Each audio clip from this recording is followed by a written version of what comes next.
Hello and welcome to the Heritage Llangwm podcast, episode 8. I'm Heather Payton. This month, the women history doesn't mention. The traditional power dynamics was that the man was in control and obviously the woman was to obey. For many, it simply wasn't acceptable to take orders from a woman. And how to grow your own app. Basically, I've taken the original illustration and cut elements out of it so that I can animate it. So, for instance, I've cut out tears so that they look like they're rolling down her face. Now, one of the problems with history is that it tends to record only the lives of important people, and mostly men. And unless they really made the wrong sort of dent in the history books, probably rich men. At Heritage Llangwm, we're trying to put that right in our own small way, starting with a woman you may have heard of, Matilda, Flemish wife of William the Conqueror, whose 1066 invasion force included men from her side of the family. But there's also another woman, rather less well known, Mabel, wife of Hugh the Fleming, who lived in Haverfordwest in the 1200s and who appears fleetingly in the town's property records. All will be explained in a moment. But both feature in different ways in the tapestry that's currently being stitched in the village. 6 panels depicting the part played by the Flemish incomers in our history.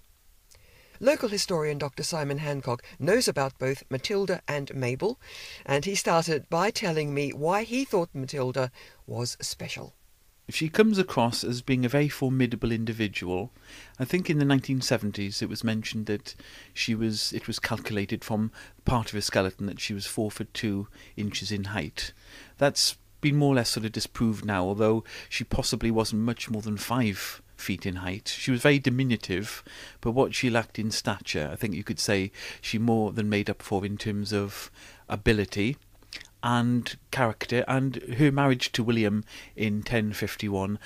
I mean, it seems it really was a love match, because she had far more sort of royal connections than he had. He was the illegitimate son of the Duke of Normandy, whereas she had the blue blood of the kings of France surging in her veins, and she bore William the Conqueror at least 8 children, and of course 2 of them were kings. You had William Rufus, William II, and of course Henry I as well. So she was a remarkable individual in her own right. And she was special for other reasons as well, wasn't she? The way she looked after William's affairs when he was not around. I think it's a measure of the trust and confidence that William had in his wife, that she looked after his affairs when, of course, he went on the invasion of England in October 1066. She was looking after affairs in Normandy. And, of course, when William was absent from England, she was more or less sort of regent, de facto regent in England when he was abroad. And how much power would she have had both in England as regent and in Normandy? Well, I think the power was considerable because really Parliament was a very sort of nascent organisation. So the only sort of structure that the king would have relied on was the council of the great magnates and nobles of the land. There was no sort of structure, really, constitutional structure that we would have known that would have really inhibited the king or queen's regal power and authority. So she was basically running the place? Absolutely. So what would have been the attitude of the court and of nobles and the other people who would have had access to the king? Here they were being told what to do by a woman.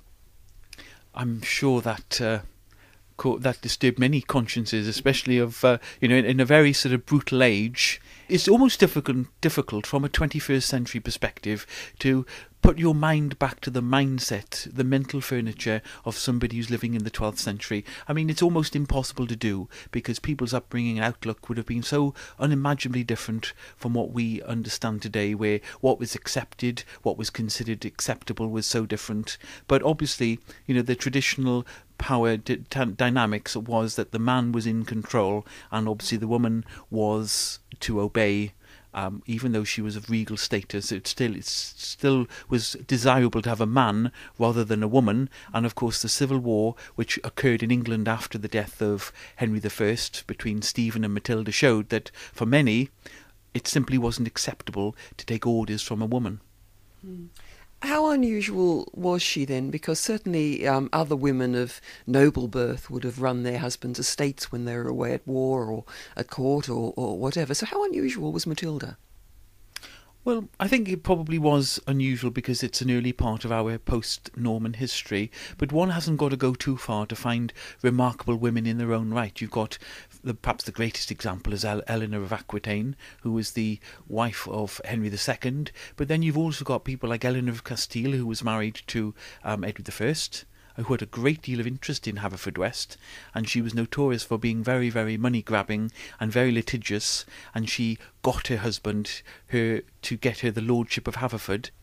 These are women, of course, of high social status, and we don't really know much about the others, do we? That's one of the problems, that women don't appear in the records. One of my great interests is looking at those that have never really had their stories told, and as far as women are concerned, much of what they did perhaps wasn't considered noteworthy, and so it wasn't recorded, although we do have glimpses even in local archives of the lives of women. For example, we've got that wonderful reference to Mabel, who was the wife of Hugh the Fleming in 1288, so they were property owners, probably middle class, the merchant community. But then even going into the 15th century, you've got a woman called Rose Skeddy. We know nothing about her except that she was buying and selling wine in 15th century Haverford, and of course she was making £2 or £3 on each transaction, which doesn't sound much to the modern ear, but actually 3 or 4 of those would have been, a year's wages or year's salary. So we do have glimpses of the lives of women, and I find them particularly interesting because they're the exception rather than the rule. And talking about Hugh the Fleming and Mabel, his wife, what sort of life would they have led, or what sort of life would Mabel have led if they were merchant class? Well, I think, the merchant class in Haverford in the 13th century, the town is prosperous. It's one of the most prosperous times in its history, based on the flourishing wool trade. And even in the 13th century, it's a town of considerable wealth. The merchants would have been living in, significant vernacular houses made of stone. Some of them would have been stone.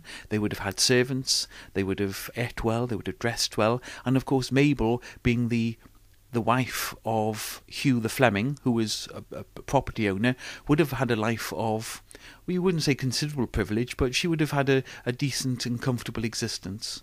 Dr. Simon Hancock, local historian and curator of the Haverfordwest Town Museum. Now, I said that both Matilda and Mabel play a part in the tapestry. We see Matilda in the first panel as portrayed by local artist Fran Evans, tearfully waving goodbye to William as he sets off to invade England, and she gets on with the business of running the country. You may know that when the tapestry goes on display in the church in the autumn, you'll be able to download an app for smartphones and tablets which elaborates on the story with expert interviews, film and pictures. And of course, there'll be a narrator, which is where Mabel comes in. I confess we may have put words in her mouth. She is now around 700 years old, of course. But when you meet her, I think you'll agree she's a feisty woman with her own strong views. We went to see the people helping us put the app together and bring her to life, and they explained how it's done. I'm Deliz Penny, and we're at Right Media. We do multimedia development, including web development, app development, animation. We do a lot of work in tourism and also sport and general marketing. Well, Maggie Webelder, we can probably describe you as the project manager for our little project. Tell me a little bit about how you do this, because to me it looks a lot like making a television film. You've got a narrator and you've got a script and you've got bits of stuff you stick in. So tell me how that works. There are elements of that within the app. So we are taking, as you said, elements of narrative and some video clips. We've got audio, illustrations. They're all going to be combined. So there's going to be a video, but that needs to sit inside a platform. We need to get that into users' devices and they need to be able to access it. And we need to make that accessible in a user-friendly manner and make it so that people can work their way through it without it being difficult and So basically, you're talking about doing something that people can then get on their smartphones or their tablets and watch as they're looking at the tapestry. That's it. So what have you had to do with our app? What are the steps that you've taken with that? We've given you a script, and we're going to give you lots of clips of experts talking, and we're going to have other still pictures, and we've got Fran's wonderful art. Now, what do you do with all of that? In a minute, I'll introduce you to Shan and Dave, who are doing some amazing work. They take the images and the audio in all the different languages. They draw some more pretty pictures, not as good as Fran's. So they do the layout and the designs. So the pathway that your users will experience as they're going through the app. And then Dave will program it. So he takes Shan's pictures and he makes it into a program which they download to the device, the end user will. And they actually overlay the audio, the narrative, onto the images. And Shan has actually animated some of Fran's amazing images, which we'll go through that with you in a minute. Well, we had a quick look before, and it is fantastic. And I'd love to know how she does it. Should we go and talk to her? Let's do that. Well, I'm now here with Shan. It's Shan Sims, isn't it? Yes, it is. We've got the image number 1 up. Now, this is the one people will see first of all when they're going through the tapestry. And this is a picture that Fran has drawn, and it's got Matilda, who's the wife of William the Conqueror, and she is waving goodbye to him. Now, tell me what you've done with it. Basically, I've taken the original illustration and put it into a digital program and cut elements out of it so that I can animate it. So, for instance, I've cut out tears so that they look like they're rolling down her face, and then elements of the sea, so the waves, so that they look like they're rolling beneath the boats, so that the boats actually look as if they're moving away. It looks as though it would be incredibly difficult to do. It's very fiddly, isn't it? It is quite a fiddly job, but I enjoy doing it, so it's quite nice as well. You'd get quite engrossed in it, wouldn't you? Yes, you do get engrossed. And the other things you've done, you've got Matilda waving. Yes, I have. She's waving goodbye to her husband, isn't she?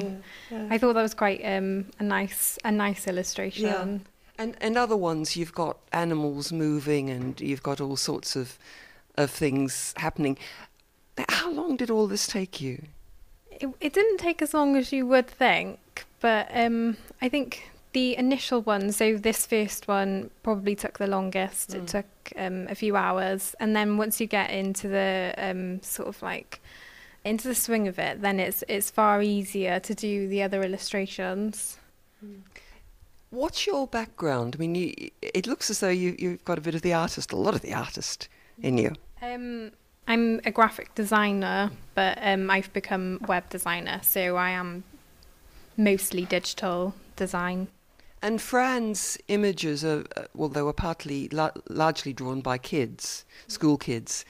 Is that easy to work with? Because they're very sort of basic, innocent sort of pictures. I think that made it a bit easier to work with, to be honest, because it was quite... the images being quite crude, they're far easier to animate than, say, if they weren't. Yeah. Because, things can look a bit out of place then, and it's okay if the animation isn't quite straight, or like it might look like it's going a little bit the wrong way, but I think that's okay because of the crudeness of the illustration in the first place. I'm Dave Penny, and I'm the app developer at Right Media. At the church, there will be half a dozen or so pre-installed apps on devices, so users can just pick up a tablet or a phone and go and download the content. If you have your own smartphone, it's as easy as going to your relevant app store and searching for the app. Once the app's downloaded in a couple of minutes, you can click on the app and it'll automatically launch. On launching the app, you can set up your language preferences, and once that's done, you're ready to go. And it's pretty easy then, by the sound of it. The main screen, you'll have the list of tapestries, so it's as simple as clicking on the image and going into that relevant content. Dilys, how soon is all this going to happen? When are we going to be able to do this? I mean, I know we've got to finish the tapestry first of all, but how soon after that will we have all this ready to go? Well, we're at the stage now where we are fine-tuning the storyboarding. A lot of the initial animations have been done. The scripting is all now approved and done and recorded. So the next stage for us is just completing some more animations from the lovely resources that we've had from Fran. So the tapestry is going to go up in October, and you'll be finished this quite a long time before that. Yeah, that's the aim, because obviously what we want to do is we want to complete everything, and then we want to go through our beta testing and make sure that the user experience is as good as it needs to be. And so if we have a deadline of July, August for getting those stages done, then that does give us September to do all that fine-tuning, and then it takes a couple of weeks to go onto the App Store, be approved, and once that's done, it's good to go. Dilys Penny of Right Media, based appropriately for us near Roach, ancestral home of the founding De La Roches. We too are good to go. We're back as ever next month, so until then, thanks to the Heritage Lottery Fund and our other financial supporters, and thanks to you for listening.